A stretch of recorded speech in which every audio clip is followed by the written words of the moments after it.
You were here, right? Maybe. Yeah, now we are. It's a simulation. So step one is to be here. And then step two is to gaslight yourself into it not being a simulation. What's Well, we step still three? don't know. I don't know. It's magical. I think Is we that just disappear. is that the warm up question, by the way? Are we in a simulation? No, the warm-up question. Okay, you ready for the warm-up that I put great thought into? Okay, yeah. All the thought? All the 5 seconds of thinking. Well, it's playoff season. We have hockey going on that nobody watches, and we have basketball. So we have playoffs, a lot of sports going on. So we're on an island, right? We're there for a year. We have all our basic needs met, and we get one item, or that's what we're gonna do with this little role play here, is you have a TV, and the Mm-hmm. only thing that plays is sport games for one sport. You pick the sport. What would you pick? Oh man. Probably. Yeah, I don't know. So drone racing, like that sport where they do the drone racing and it goes Does that count? literally that's all you would watch. It's just that. Oh man. Oh, you know what? Like how many people would I answer think drone this racing? is still a thing. Yeah. All right. Can I say tractor racing? Track a racing? Tractor racing? Is this real? Yeah, it's real. I remember this from a conversation I had. It's not my actual answer, but a couple of years ago, maybe not even, like 10 years ago. I was having a conversation. And we were like, I don't know what to do with the rest of my life. Like, trying to grow up, all that stuff. I'm And gonna be a then they were tractor like, racer. some of the best advice I ever got was if a moron can make the best career for themselves and a smart person can make whatever they love into something profitable, you can do whatever you want, right? Yeah, those And are it's like, facts. okay, well, what's an example of this? And they were like, tractor racers make like $70,000 a year for literally no reason. For driving tractors For drive, and well, the yeah, not employment, for no reason. the Very employment talented for hundreds individuals. of people. Yeah. Oh man, could you imagine it tipping over? This looks freaky. I'm watching on YouTube. Can I do esports in the spirit of the You do channel? any sport. That's not your official answer? No, it's not my official answer. I just thought it was In, funny. this video inside the Indy 500 of lawnmower races. There we go. I would probably watch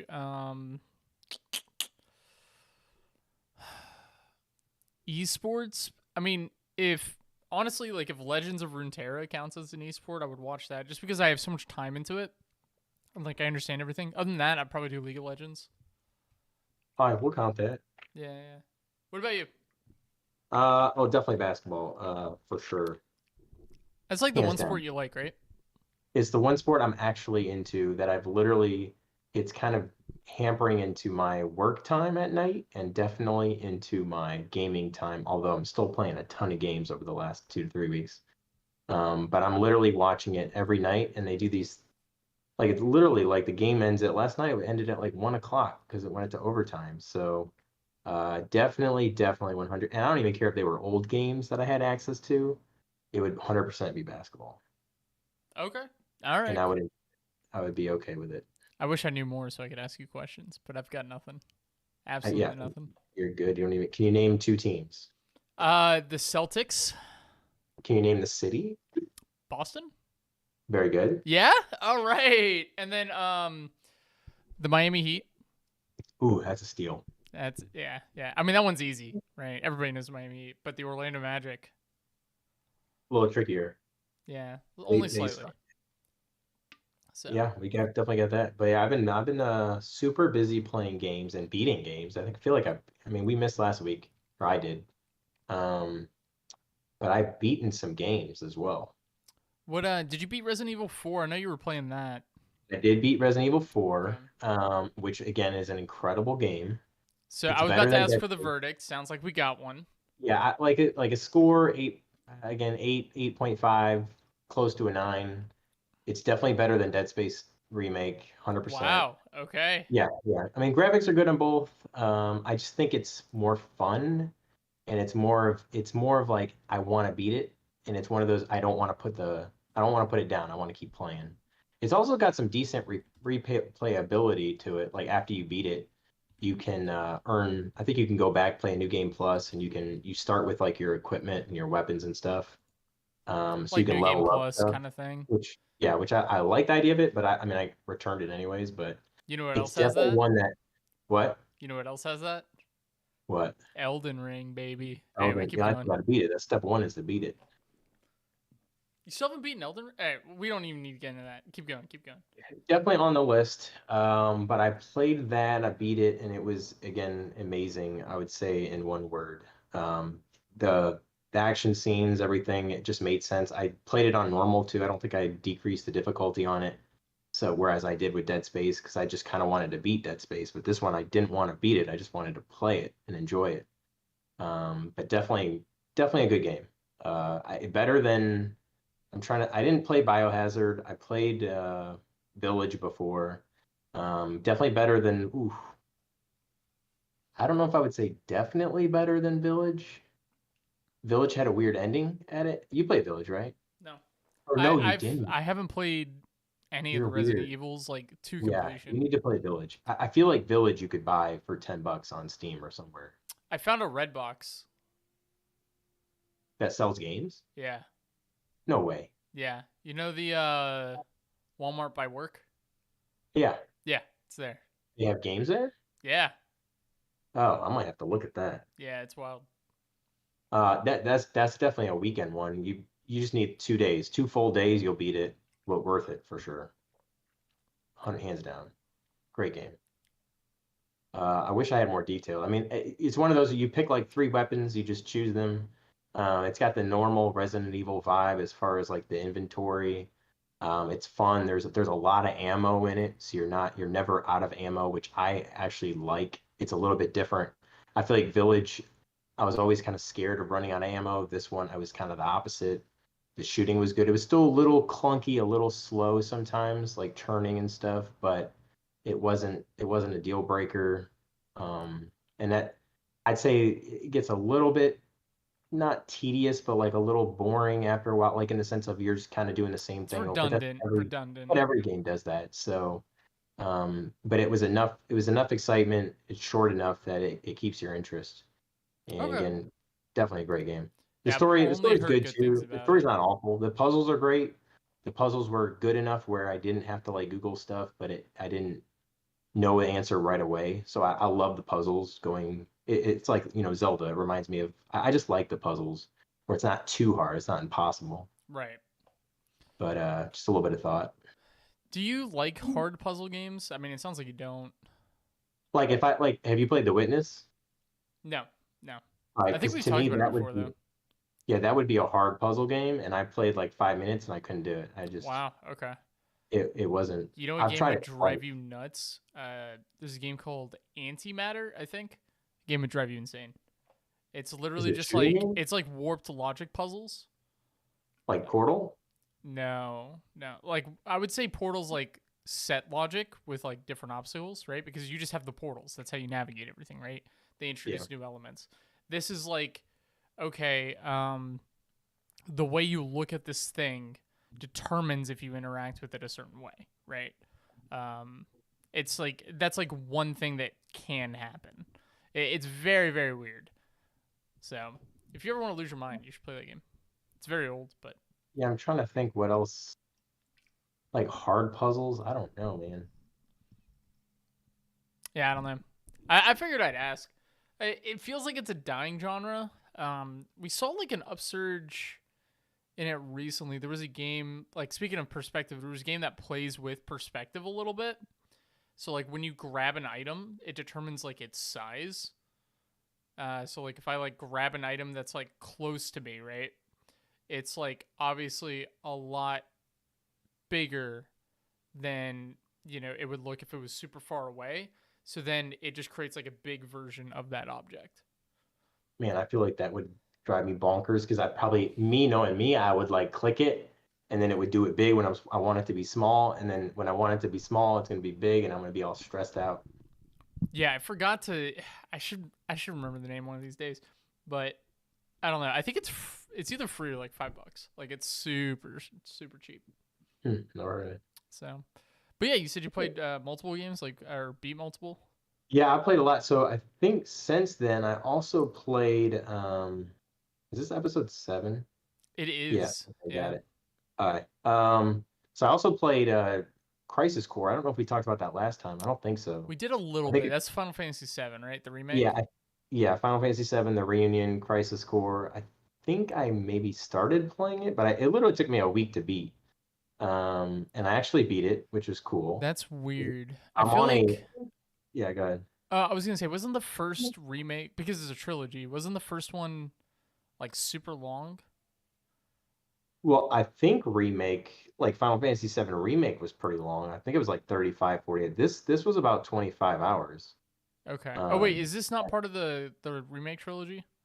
I don't know if it officially, well, okay, it's from PSP, so it was originally a PSP game, Oh, okay, and I okay. I never played it, but it's the story. It's basically a prequel of Final Fantasy 7. You know what? We did Never briefly mind. talk Yeah, yeah, about it. you're good. You're good. I was thinking We did it was a briefly talk. continuation of that remake trilogy. Yeah, no, yeah, it's not like a part two Okay, to that.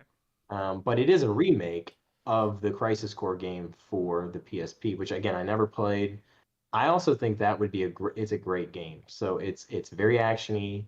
It reminds me Devil May Cry type of Final Fantasy 15 type of action. But the story's interesting. I think when we did talked about this last time, what I liked about it is it basically took Final Fantasy 7, the original, and you go to all the different locations, but you're going as Zack. You see a little bit of Sephiroth. There's some kind of classic characters, but it's very cool. The fighting is very fun. It's got like a cool kind of side quest where you just kind of play endless number of levels to get items, which was cool. And I could definitely if I find that game for like 10, $15, I would buy it just so I can randomly every now and then just play those levels and just kind of get the items. Because it is a game that like I would want to 100%. I'm not a huge 100% kind of person, Mhm. but it is one of those that I think it would be a fun challenge just because I like Final Fantasy VII. I like the worlds, I like the fighting, and it's a great, great, great podcast game where you can kind of just sit back, relax, and just battle. Yeah. But great, and the graphics were way better than I thought they were going to be.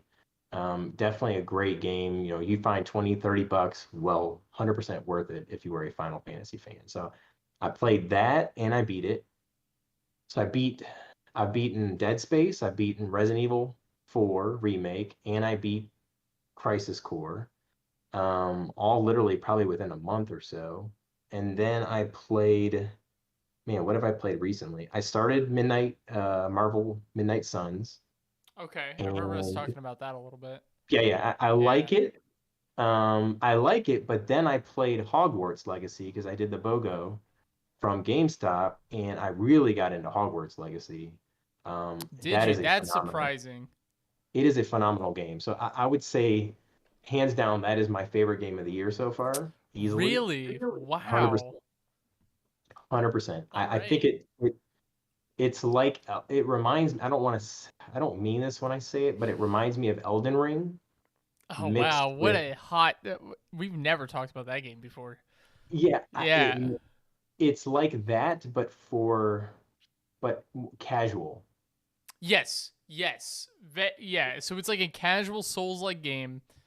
How did you Is feel it about the slow? combat? Do you feel like that Yeah, became too that's what I'm redundant? saying. Like the combat feels slow. It feels or not too slow, but it feels slow like Elden Ring. Like it's It's purposeful, if that methodical, makes sense. yeah. Yeah. There's a yeah, methodical, purposeful. There's a purpose to every move, to every you have to defend, you have to counteract all this counterattack, you have to do all this stuff, and it's just slightly stressful to the point where it sometimes drives me a little bonkers because it's like red, yellow, red, yellow. Do I dash? Do I do this? And I'm trying to also like use the magic, and I'm doing R2, and it kind of gets to me sometimes. Like the campster's not, especially at 2 o'clock in the morning when I'm tired. It's not all connecting, so that is a little stressful. But it's not that hard, so it's not like killing me. And I have plenty of potions. I have plenty of movement around. And if I die, I literally can just start it over again. It usually takes you back a few seconds, and you're right back in it. So I love the exploring, which is what again casual Elden Ring. The exploring part of Elden Ring is what I like here and I guess casual Elden Ring mixed with Far Cry. Like it's That's that a good level of comparison. story, Yeah. that story, the item collecting, the quests, the different types of quests, how some are silly, how some are serious. The puzzles are phenomenal. And one of the things that I've tried to do too, playing it, is I've tried to purposefully not look up walkthroughs. Because what I'll do sometimes if I get stuck somewhere, I'll Google it, look at the walkthrough, how to just pass that one. I did it on God of War a couple times Mhm. and just pass through it. I'm purposefully not doing that for anything. I've looked up like tips. I do that for every game before I play. Like it's a cool, I think that's a cool like tip for people who don't have a ton of time, is to read tips, like 12 things to make this game better type of thing, or 12 things you didn't know before playing the game that would have helped. And I feel like that's a good tip because it usually isn't spoiler heavy, and it usually kind of helps save you time. Say, oh well, here's a weapon I have, or here's a build I need to go through when I'm playing a game. And so I don't know. I think Hogwarts easily top game. And if I didn't have, I just got Dead Island 2, which we'll talk about too.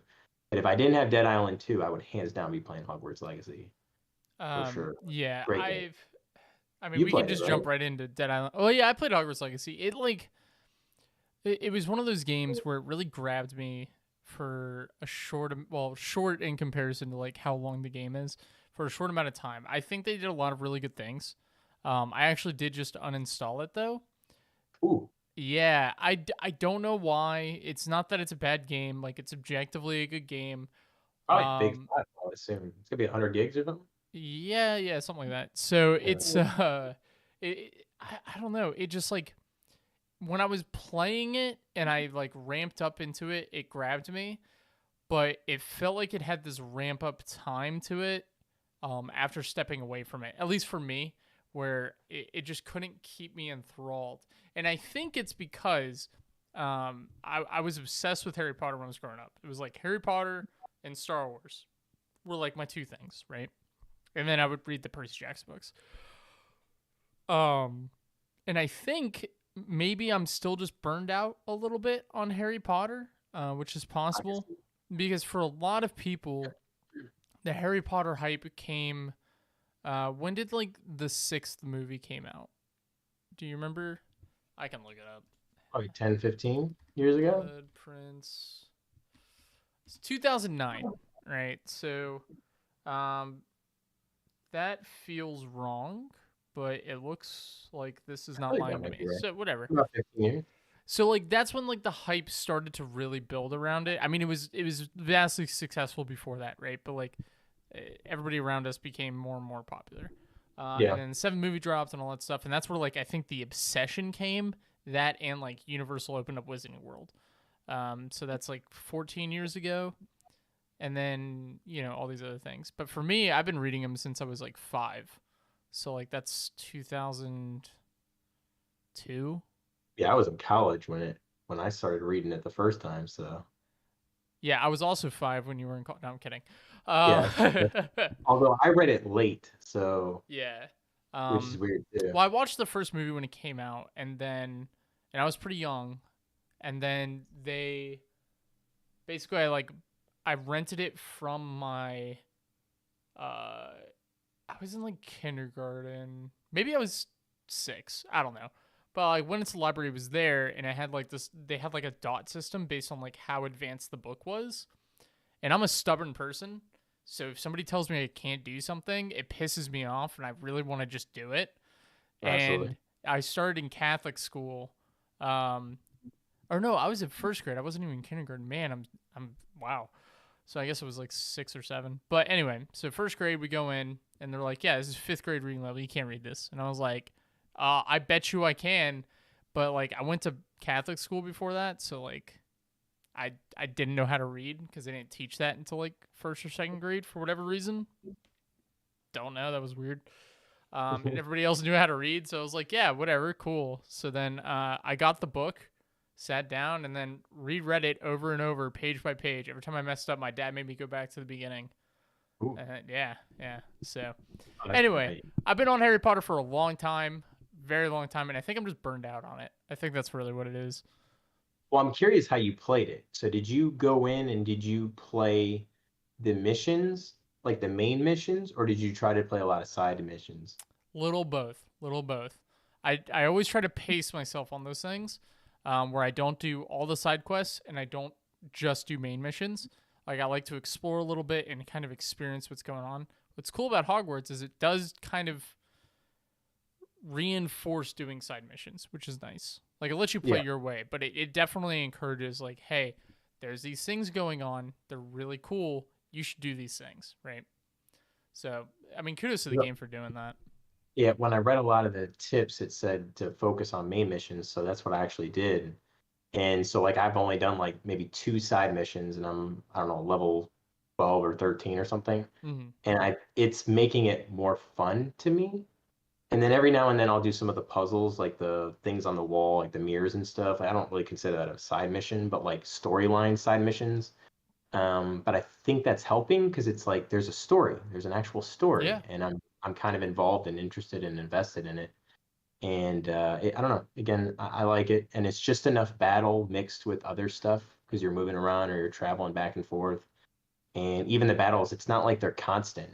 I was trying to find a battle the other day for one of the side missions, and it took me forever to find someone to fight. And so I kind of like that because it's not like I'm stepping out and just fighting every 2 seconds, mm-hmm. which the complete opposite is Dead Island 2 for sure, where you're just constantly fighting, and I don't want to, but Hogwarts 100% hands down my game of the year so far, and I would highly recommend. And again, I basically paid full price for it. I did the buy two get one, but it's one of those games that in hindsight for full price it's worth it, no question. I don't know how many bugs there were back then. When it first came out day one, I'm sure there were a lot, especially on It PS5. really wasn't that But bad. I'm having no issues, nothing. It's beautiful. The graphics phenomenal. Best game I've played so far. Best looking game. It's the music's great. It's also one of those. I'd say it's not necessarily a podcast game. Um, so that's kind of tricky, You know especially what? if you're I trying to watch think that might be what it is. It does that. require attention. Yeah, yeah. It's not. You Yeah. can't. You can't fake it. You can. I'll watch basketball in the background, especially with playoffs. But like, I can pause the game and watch a little bit of basketball, and then when there's a commercial, go back into it. But it's you lose the immersiveness of it, and I think you kind of have to go all in. And to me personally, it's worth it. I think Um, the best way I can summarize Hogwarts Legacy, if you're a Harry Potter fan and you like the universe, you're gonna fall in love with that game, even if you don't play video games. yeah, If and you play video games and you like open world RPGs, you'll also like this game. yeah, yeah. I'd add that because I'm not a huge Harry Potter guy. Like I'm not. I've read the first book. That's it. I've watched the first movie about 30 million times, and I haven't seen any of the other ones. I've watched the first 5 minutes of all the other ones, and I stopped. And to be honest, I don't even know if I watched the full one in whole, like from beginning to end. I've never sat down and watched it from It beginning probably to end. comes on like ABC Yeah, it's Family like or one of those shows. We always play it like last year. Like I'd say twice a year we're playing it in the household. It's in the background. I'm it's watching it always for during 30. Christmas time for whatever Always just reason. yeah, yeah, for Yeah, sure. yeah. Christmas time too. They have the freeform, I think. So always doing that stuff. But going back to the lore of it really makes me want to read the book. Like it makes me want to read it. It makes me want to learn about the stuff because it's just so interesting. So maybe it's different for people who don't have it. Going back to what you said, if you're an RPG, you like Elden Ring, you're looking for something a little bit more casual. This definitely is it. But I do think it still has some of the potential issues that we talked about before, which is why I was hesitant to play it in the first place, and why I didn't want to pay full price, is I'm worried the battling system is going to get a little old with the blocking and I still think that might happen. However, I think with the stories, and then the side missions and brooms and all this different stuff that is mixed in, it's kind of like Far Cry where it's just different stuff here and there, and you don't really get sick of it. I think it's going to end up playing out a good 9.5 kind of game for sure. I think. Oh yeah, like Yeah. so my problems with it are my own. It's not like objectively, game is phenomenal. Like I can't argue that in the slightest. I think if somebody was, I always try to measure a game based off if this person comes in off the street and they've never held a controller in their life, would they have a good time playing this game, right? And that's kind of how I look at video games a lot, depending on how it's marketed. But this is a game that if you wanted somebody to play a video game like I would recommend this to them. It's like I mean, mainstream. It's solid. and some games are solid and they're just not for everybody. Like Yeah, Horizon Forbidden West on the PS5 to me that's a game like that where objectively looking at it, it's a great game. It's a 9.5, maybe even not a 10, but like a 9.59. Graphics are great, battles are great, but I only played 5 hours. You know, yeah, yeah, and I don't think I'll probably go back one day. To be fair, Horizon Zero, like the first one, when that first came out, I played it. There's a part kind of in the beginning where you're just kind of like, have you ever played it? The first one? yeah. I love the first one. Okay, so the first one, there's a part in the beginning, it's kind of like a tutorial where you're having to go through these like the The flowers that you ruins gotta and all that. find, Yeah, and I just couldn't get it. I don't know, something wasn't connecting with the synapses and all the hamster, and I just could not understand at all, and I just put it away. And then like 2 years later, I pick it up, play it, and somehow it connected, and it was probably one of the best games I've ever played in my life, yeah. honestly, because the storyline's so interesting. Part one, but part two is just completely. It's a little bit. There's just too much. So it's funny that you bring that up because I had a very similar experience. It wasn't 2 years, but I was very, very sick. I got strep throat when that game came out. And this is before COVID and all that, right? So it's like, you could be sick and be in public and all that thing. Like you shouldn't have been, right? Like, everybody's correct when if you're sick, stay home for the love of God. But I was dumb.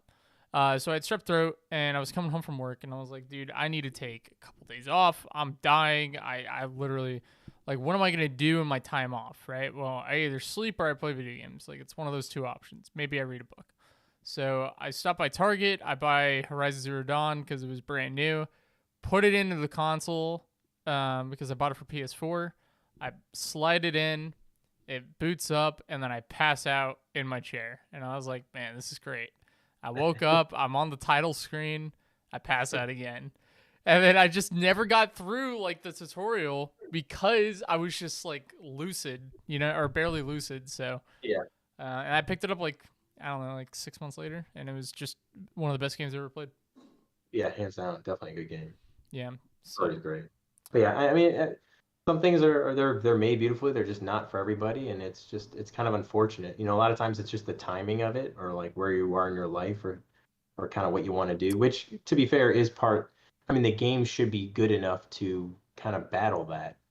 yeah, But I don't know. Maybe that's the difference between a 10 and a 9, right? I don't know. Um, yeah. Like as much as I would love to give like Elden Ring, I always talk about Elden Ring being like a golden standard and all that stuff, but I can't give it a 10 because it doesn't. It does what it does very well. I probably give it like a 9.5, but like I would do the same, yeah. yeah, but like it's not for everyone, right? And it's like some of the things that it battles, it doesn't battle perfectly,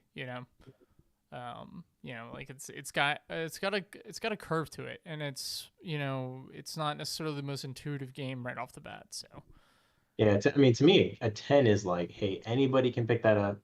Anybody will love that game. And there's going to be very few people, 1 out of 100 people is going to complain and say they don't like it. And most people are going to say they'll enjoy it, which is yeah, why I wouldn't be handing them out left and right. or maybe Uh, whatever mission it's trying to accomplish, it executes it perfectly, which is really my conflict with really just Elden Ring in that point because it executes everything like almost perfectly, like almost super well. Like I have to nitpick and like that's where we find the flaws, but it's not yeah, I necessarily a think bad that's thing. the tricky part about game scoring. It's like, do you compare it to the genre or do you compare it to all games or to See, all gamers? I Because think. yeah, Oh, go go ahead. ahead. All right. So I think I've thought about this for a long time. I kind of think number systems are stupid, to be honest, because I think that unless you can clearly define what that number system is, then you're gonna have arbitrary scoring. And even Yeah, though like you have the exact same experience in two games, if it's enough time apart, you may give one game an 8, one game a 7, right? So the way I solve that is like if I had to give it like a percentage adherence to how well it accomplished what it's doing, then that's how I assign it. So like I think like going back to the Elden Ring thing, I think what Elden Ring was trying to accomplish was a Souls-like game that broke into the market even more, appealed to more people to expand their following, and have that be executed flawlessly, right? Because they put 6 years, 7 years into development or whatever. And I think they did that almost perfectly. I have very minimal issues that probably compound up to about 5% of my experience, where the rest of the 95% kept me going in like sheer bliss. So it's kind of how I look at it. I don't look at it necessarily in comparison to other games, because if you compare like, I don't know, Call of Duty to Battlefield is always like the example from back in the day, or Call of Duty to Halo. Like people be like, "Oh, this is better. This is great." You know, Call of Duty is better than Halo for all these things, and they just list like why it's different and like why it's a different game. And it's like, well, you're not talking about how they do things. Like Halo's not trying to be like this, super Right. like nitty gritty, whatever you want to call it, right? So that's my ramble. I think it's what the game is trying to accomplish and how well it accomplishes that thing. Yeah. Again, I think it's super tricky. I like the genre idea that it's, you have like if somebody's I do like review scores personally. I think they're gonna always be there. I think they should be there. I think everything's subjective anyways. Like life is subjective, so everything's gonna be arbitrary, everything's gonna be subjective. You're just trying to make it the best as possible. Right. I do think the future is going to be about individuals, and I'm really excited just with all this content creation and stuff. You're going to be like, hey, this guy's me. This dude, this lady, she's me. So I'm going to trust her, and I'm going to go to her to watch all my videos. Like, Parasocial, baby. yeah. Parasocial. And again, that goes back to the future. We've talked about that a few times. And what's the YouTube channel like? Not to buy or should buy or rent or one of those. Oh, before you buy. Before you Yeah, buy. It's that one's a fantastic. gamer game Game, ranks. dude, Yeah. 100% one of the best places ever. It's somebody that I can watch, I can listen, and it's 99% on page with my opinions. And I appreciate that, and I'm going to keep watching it, keep listening, and I'll take that in suggestion. Other stuff is a little trickier, but I do use it to kind of guide me. But I just like reading. I like hearing people's opinions. So regardless, I'm going to kind of read stuff anyways. But the genre part's really interesting, right? Which is like if you don't play sports games, you can't be reviewing a sport. Like that's just weird, right? And Right. so like it's already gonna have an issue because I don't like sports games. So how the hell are you gonna give any sports games more than a 7? Because I'm just not gonna enjoy it. So ultimately, it kind of is genre specific. Me personally, like what I like is, hey, should I buy it like full price? Yep. Should I wait for a discount? Should I, or would I play it for free? Like to me, it's those three levels. Because if I'm not playing it for free, then clearly the game sucks. And there's definitely a lot of games like that. I guess again back to me because even Game Pass. Think of all the games Game Pass has and how many of those how many I've downloaded and never played. And then the ones that I have played for a minute and I'm like, you know what, I can't do it. That would be my maybe just play it. If it's free, I'd play it, but then that's it. So it's not a 10, it's not an 8, and maybe it could be a 9, and I'm still just playing it but it does get into tricky territory with all that stuff. So you And to do a nice segue, like Dead Island 2 is a perfect example of a game where it is a game, like it is an arcade game. It's an action game. You are killing zombies. It is Dead Island 2, Dying Light 2, but without story. Well, I guess there is a little bit of story, a little but bit, yeah. without, it's a Far Cry story. It's like that. And it's a little bit sillier and not as much as even Far Cry. And it's one of those where like when I'm hearing people talk about it and they're like it's not good, blah blah blah, and I'm like, you know what? It's actually a really good game. It's like I'm loving it. I can't put it down. Would I pay full price for it? 100% no. Dumbest idea in your like if you're rich, sure. You got money left and right. You buy a new game every week. You're one of those people, or you buy 3 games a month. Sure, buy it. It's a great game, 100%. But most human beings, they're maybe buy one a month or one 2 months or one every 3 months. And if that's the case, hey, $30 below, $20 US dollars, like sure, I'd take it. Amazing game. I, I'm not comparing it to Hogwarts Legacy, but what's interesting is when I have the potential to play both games, I'm gonna play Dead Island 2 tonight, which is really interesting. But I also know in the back of my head that one, it's a podcast game, so that helps. So especially when I'm watching basketball, and two, I know I can beat it very quickly. Like it's a 20-hour game, 25 hour. I always look up time before I play games too. Mm. It's a 20, 25-hour game. Hogwarts Legacy is gonna be a little bit longer than that. so I know I can kind of get it over with. But it's definitely an interesting game for sure.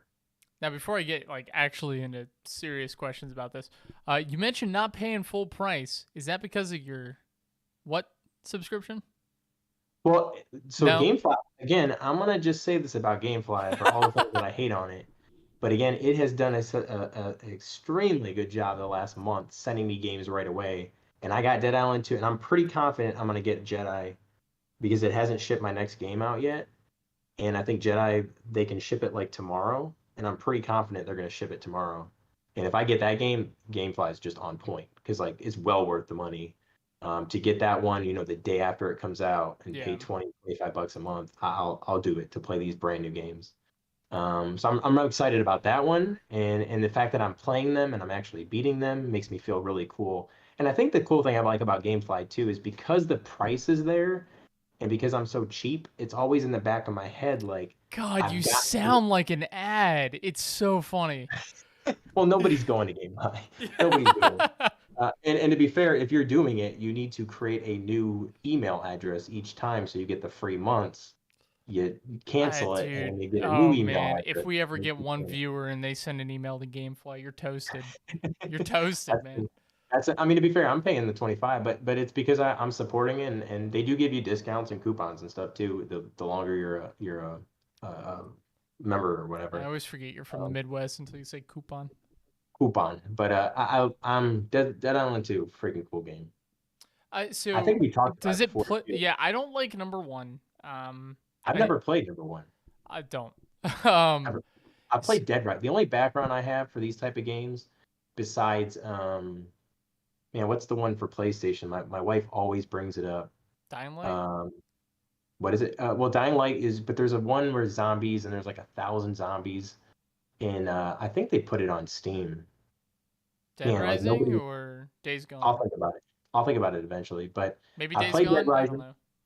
I played Dead Rising. I didn't like that one. I played Dying Light. I played the first one. I beat the first one many years ago when it first came out. And then Dying Light 2, I played twice and I made it to about 8 hours each time and then I stopped. Yeah. But Dead Rising 2 it's basically Dying Light 2 without as much story and it's way, way, way more action paced. It reminds me of what I think Doom Eternal is Okay. when I've never played Doom Eternal. That should be one of the games you look into whenever you get slowed It down. should, Doom I own Eternal it. is phenomenal. I own it as well. I've just never played it. You So so shifting real quick, you brought up Game Pass, and I don't want to forget this. So I got bullied by one of my friend groups for not having Game Pass. I still think Game Pass is a great product, but it's funny now. There's almost like animosity towards owning games. Have you experienced this at all yet? I'm too old. Probably. I guess that might be fair, right? So, I mean, to 'Cause be fair, the I want people I'm my talking to are not like much younger than you. access. Um, I can't imagine people my age thinking. I think we're it's all, like especially 5 years, nowadays. 6 years off of you. I mean, it's not anything crazy. Yeah. Especially when you look at the value of these physical games and like how much they're worth. Like when I look at this stuff that I'm seeing on Reddit and I look at a hard copy of Chrono Trigger on Super Nintendo where Yeah. that or being graded, like these games are being graded like they're basketball cards, like I it makes me want to see physical games. And I think the cool part is there I think physical games are going to be here for a long time So throw because even the idea of physical games out the window, right? Not to like because I completely agree with what you're saying, like collector's editions and all that stuff. Like I think that's huge. Like I have a Fallout New Vegas. I can grab it here eventually, and I can show it on one of the pods. But I have like a Fallout New Vegas collector's edition. Comes with like a cool little platinum chip. I love that thing to death, right? And I'm gonna hold on yeah, to it forever. like the Pip. No, that was Fallout 4. Oh, that would have been cool. I No, was I couldn't get not it. open. I was Yeah. I actually talked to basically Game Informer. They released an article. This off topic. I'm sorry, but Game Informer, they released an article once, and they were like, "Hey, we have a loose confirmation of New Vegas, right?" And then I was like, they were like, "We know what the title is, right?" And I was like, "Cool." I went to GameStop that day. I got my Game Informer in the mail, and I was like, "I want to pre-order Fallout New Vegas." This was like 2 years before the game came out, and they were Okay. like, what? I don't even think that's in our system. There's a Fallout game coming out. They looked it up and they're like, there's 2 pre-orders across the entire thing on here. And I was like, well, I want to be number 3. And Yeah, then, yeah. that could have been the one. That could have, one of those could have been a girl, and it could have been the one for you. Well, no, the besides Nori, there's the one from elementary school that was my chaperone. She was like in middle school and I was in elementary school for summer camp. And then she taught me what Assassin's Creed was. There you go. So, obviously we're, the second love of my life besides Nori, you know what I mean? I've told you about trying to find my one. Like I'm trying to find a best friend, like a guy friend, and I do my whistling sometime. I think I told you about that in the bathroom. No, you haven't. All right, so in the bathroom at work, if I go to work very rarely, but I'll whistle songs and then I'll stop midway. You're lying. No, this is fact. No. And I do it in public sometimes. I'm waiting for someone to finish my song. That is the one. Dude. Because I'm gonna be like, dude, I need your number. Like you're my boy, bro. Like who is gonna Oh, finish man, my I'm whistle song? crying. That's so funny. Yeah, so I do it every time. Like I'd say You're like 50% doing a time I get mating call. that. Yeah. I got my peacock. That's so funny. Has Um, anybody whistled back yet? nobody's whistled back. Dude, you're in the bathroom. Nobody's gonna. I guess though, I'll, if they I'll, do, that is the one for you. Honestly. exactly. That's what I'm saying. That is the one. Like I can't think of anything better than that to find someone you're truly on a Oh spiritual, man, like dude, meta level. what's Shelton gonna say when he finds out you're replacing him? Yeah, he's not doing that. He's not whistling like that. Although to be fair, if there was one person at work that would maybe do it, he's up there. If he knew the song I was whistling, I could see him maybe do it. What's the song? It's just random, whatever I'm thinking in my head. Oh, But it's you usually don't even have like a it, preset song. no. That's way too deep. That's depressing. But like, it's something that's knowable too, as well, like Jingle Bells or something that somebody could actually, or Happy Birthday. I'm not doing like a random rap song or something. It's a song that's well known. I I can't always do believe it this. This is the funniest thing I've ever heard. to increase the This, opportunity of future friendship. oh man, who is somebody you despise at work? Oh, that would be, yeah. Oh, this would be If great. somebody did that, yeah, I'm down for that. That'd be It's like cool. I'm not gonna say names obviously, but like we have like an older call center manager. Like what if it's him? You know what I That, mean? Like the funny part is that that's the name that I just thought in my head. it would be him. He Which, to would be be the fair, I one. like him. I like him. Yeah, but Or like some guy in IT who's kind of a very oh top. yeah, that would be I That mean would to be be my guy. fair, so My that guy. individual is very nice. He He is. he's given me actually a lot of like gifts and stuff over the years. He Okay. he like loves me. You should have been there. Like when I worked for you, like he would come over to my desk and hang out for hours. Not me. Yeah, Yeah. nobody. So apparently he gave me the power to change the AC by Oh, letting him know to let building management know. So I'm we'll have to basically bleep that God out. in the office. We'll have to bleep that part out and not give out secrets. Yeah, well, we'll just do one long, just monotone bleep. It'll be fine. So, but yeah, going back to the thing here, I'm being ostracized for owning games digitally. Yeah, I mean, again, That's I think wild. that's the norm. I think that's going to be the new norm is owning things digitally. Well, no, I no, think not it's even that. I'm sorry. I'm not saying this very well. Like the issue that they have is that I'm owning games, I'm buying games outright instead of just going on Game Pass. Yeah. oh. Well, yeah, that I mean, to be fair, that's the haves and the have-nots. So I said, this is why you guys are the This is lower why you're class and I'm poor. the upper class This because is I why own you're poor. property and you're renting an apartment.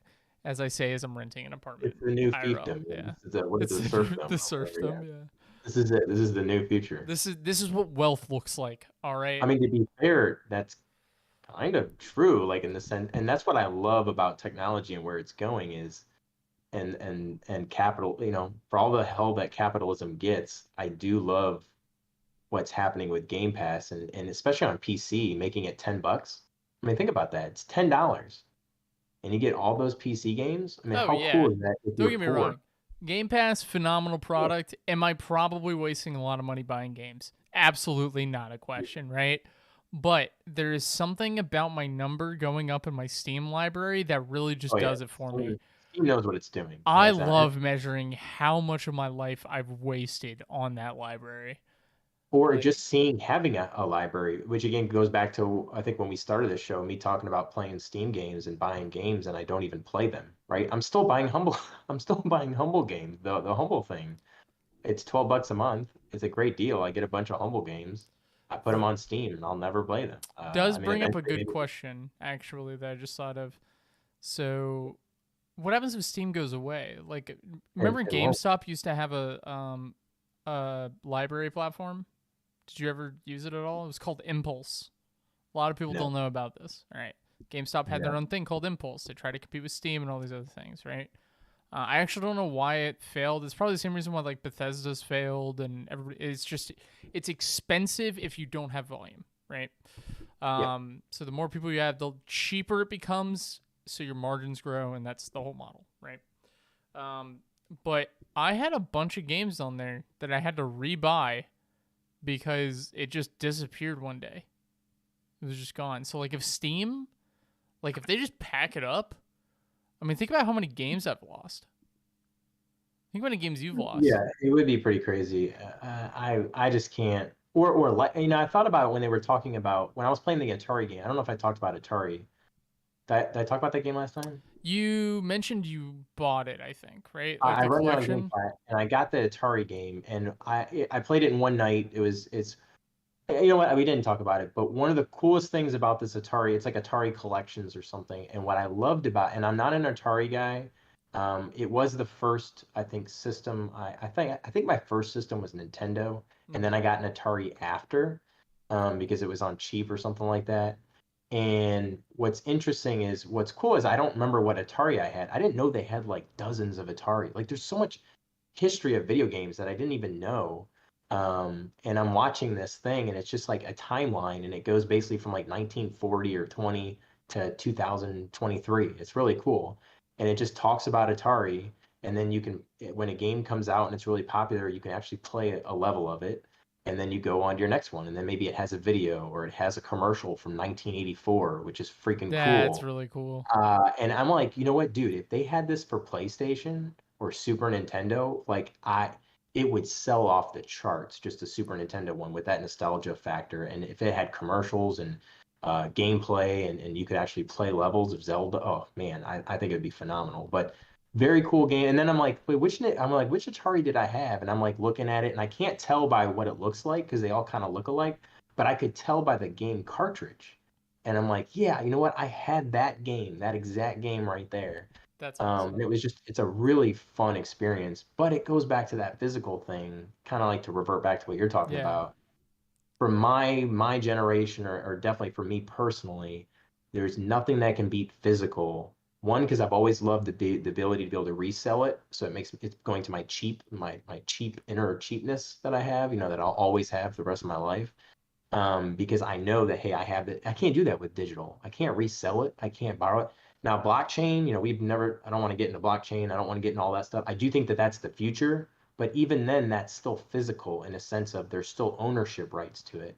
And so if you could own a digital game and be able to transfer it, that's still the same kind of idea, but it's still not physical.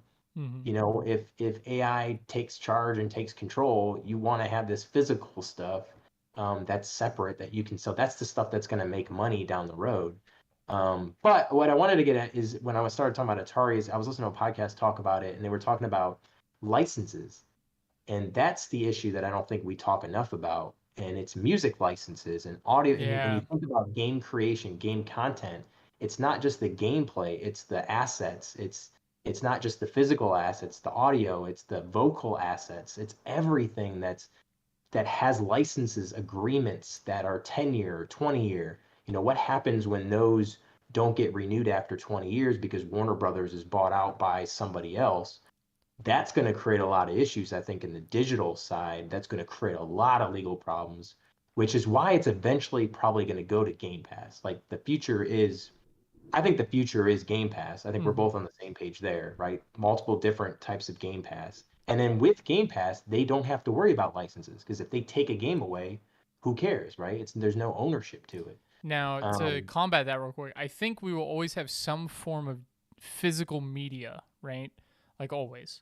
I think Um, eventually it'll end because you even persuaded me because I was about to say that earlier, but then when you were talking about collector's edition, because my answer to you was going to be it's because of money, right? There's money that can be made off that of a that was collector's my that edition. was my thing. Yeah. But my counter to that is, have you seen the Pixel remaster?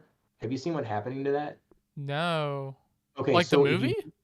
no, no. If you Google Final Fantasy Pixel Remaster, so what happened is Square Enix came up with basically it's Pixel Remaster. It's been on Steam for a while, but what they've done is they packaged it from Final Fantasy 1 through 6. They've made it better looking, and they package it into one basically disc, which is phenomenal. Right. $75 to have Oh all three on one God. disc. I'm reading it now. Jeez. Yeah, Yeah, keep but if going. you go to it's impossible to buy because they only bought a limited amount. They only made a limited amount and Square Enix is the one that actually sold it.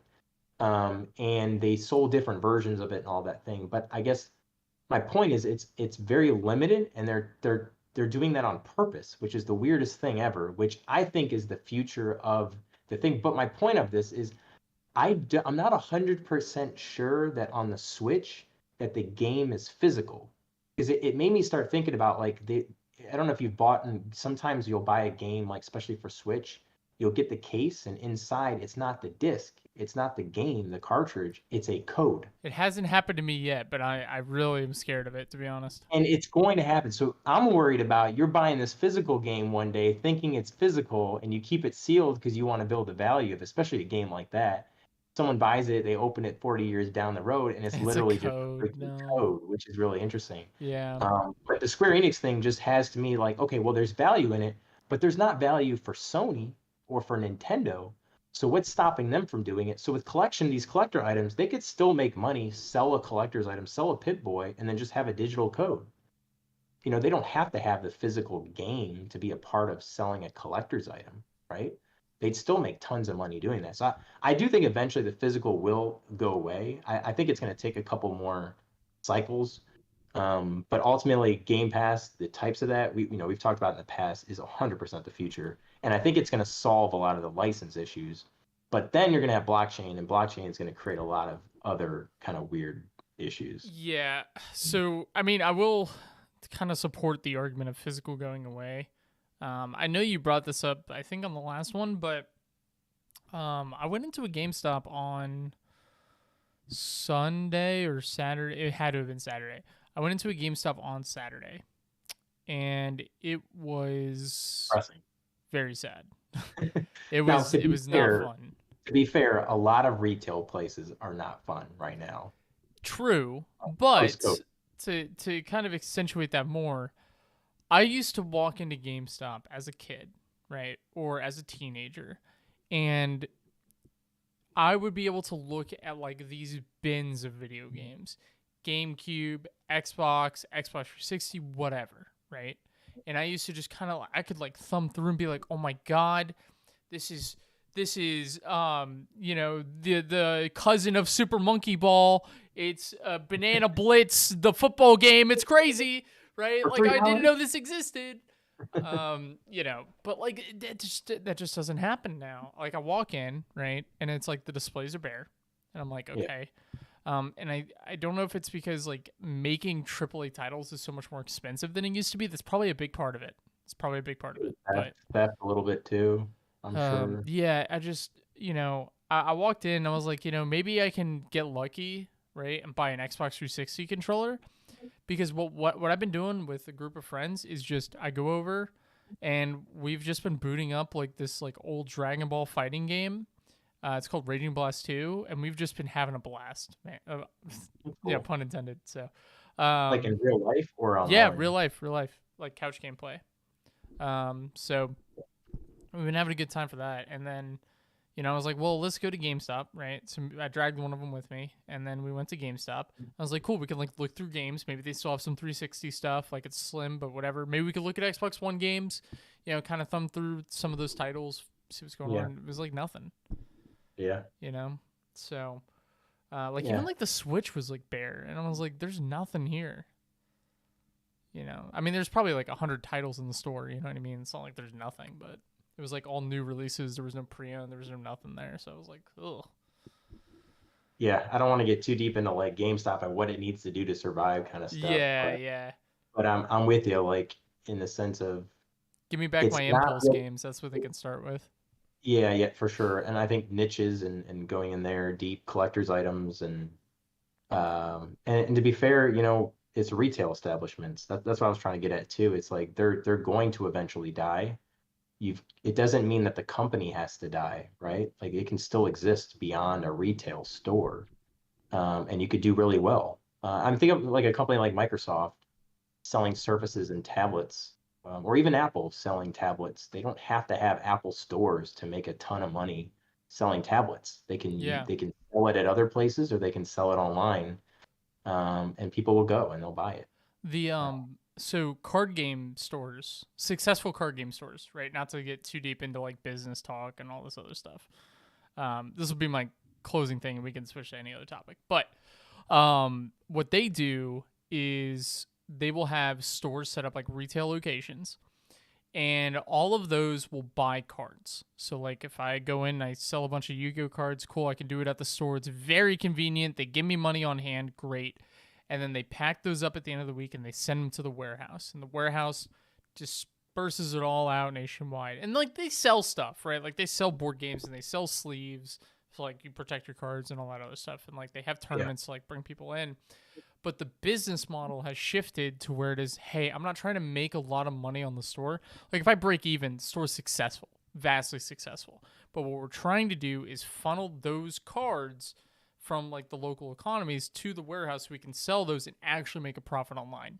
And then that sustains the model, and they've saw a lot of success with that. A lot of them have. yeah, I would I love to could. see GameStop do that. But GameStop, the way GameStop has to do is they have to do like event management. They can't just be like hole in the wall stores, you know? So it's, yeah. But um, speaking of random things, random segue, totally natural. Did you hear what they're doing with Hogwarts Quidditch? Yeah, we briefly talked about Did it. we? Okay. Yeah, I've heard about it, and I heard you said it was a standalone game, right? Standalone game, yeah, which That's is curious. insane to me. Um, Yeah, it just doesn't seem to be you know what? When I think about it, like how it would play in practice, I think of Final Fantasy X, and I think of the soccer in the water. the Blitz Yeah, Ball. football. I think exactly of that because it reminds me of the same kind of concept, going back and forth, but you're just flying and stuff, but you're Yeah. passing and stuff. I How would that can be a play cool game. Blitzball as a standalone game in a heartbeat. I mean, to be fair, I mean, for $20, if it had online, you know what? To go back to us Done. trying to Yeah, make fun I'd of buy it. Quidditch. So maybe if it's something similar to that, like I'd even say Triple Triad and those kind of card games, I would pay $20. We've talked about that too in the past. I I could see I think it's going to determine what the price is, right? If it's $50, $60, or $40. I mean, to be fair, So they could make yeah. it free to play, Well, as a free to play, it would thrive with like Battle Pass and all that stuff. But especially since you already have Hogwarts Legacy, and it yeah, makes people want to buy Hogwarts Legacy, right? If they don't already have it. totally agree. Probably the smartest business decision they can make. Calling it now, they sell it for 40 or $60. I have a feeling they're probably going to sell it for 40. Yeah. Yeah, and that's just gonna kill the game, I think. Because like it Yeah. could be cool. Also, imagine if we had like Quidditch as an esport. I mean, it talks about breaking into mainstream media. Maybe not like to the impact of like football or anything. Like nothing will get there overnight, but you Yeah, I see it. Yeah. I mean, online games, to be honest with you, now I kind of want to have Blitzball. know, right, right. Have you played I Final think that Fantasy would, X recently at all? I would be curious if they both came out at the same time, which one would do better. Definitely Quidditch. Yeah, Blitzball is not mainstream, unfortunately. We I would don't know. choose Blitzball. I don't know. There might be enough. I mean, I'm thinking like a game like Crisis Core. I wouldn't have thought. I mean, I'm kind of curious on how many that sold. Well, you know what? Maybe because Blitzball might be more market ready. Like, if they drop like a Blitzball game tomorrow, right, and it's $20, maybe it's because it's not saturated with Hogwarts Legacy. People would just drop the money on it. If that makes any sense. Yeah. Yeah, I'm trying to find these numbers. Man, why don't I make this stuff easy? I don't know, man. Neither of us make it easy on ourselves. That's facts. So All I'm saying is 156,000 copies when it came out in December 2022. I think that was just in Japan is what it sold, so that Okay, I probably was didn't do like, that very well. sounds a little bit low. Yeah, it I says mean, I have 50,000. no concept of like what's a successful game in terms of selling units wise. Yeah, it seems like it's pretty low. Yeah. The original sold 3 million. Yeah, so maybe I'm wrong. Maybe Quidditch would do better. I think it just has mainstream backing, that's all. But Yeah, even then, yeah, there's an argument to be made for Blitzball. yeah. Just give us Yeah. Blitzball. That's all. That's all the conversation boils down to. Just give us Blitzball. That's it. I'd definitely play Quidditch. I wouldn't pay for it. I can tell you that much for sure. Um, I just want them to even add if it it was into like, Final Fantasy 14, I like mean, they did with. 16 tonight, and we were talking. I got about 2 more minutes left, but Yeah, we yeah. were talking about what's coming out soon. But I mean, we got Jedi, right? Star Mm-hmm. Wars thing coming out. We got new Zelda next month.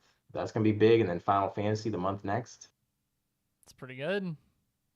I think you might be right as far as this year. And again, I really like Dead Island too. I think it's a phenomenal, it's a good solid 8.5 kind of game. Oh, It's we didn't really even fun. talk about Zelda. We'll have to do that Yeah, next week because we yeah, I got to think we'll get have it to in talk before about the release. Like the new features of that game are insane. we So do. I think we need to talk, and we need to yeah, talk about a little bit deeper into Dead Island too, because I do I think do it's want to hear more about it. I feel like we had a really lot to fun. cover and not a whole lot of Yeah, time. it's a really fun game. So, but Um, all right, well, we'll wrap it up there. I think that's a good stopping point. We'll catch you guys next week on the next episode of Castaway Gamers. It's fantastic stuff here. Make sure to comment, like, and subscribe if you haven't already.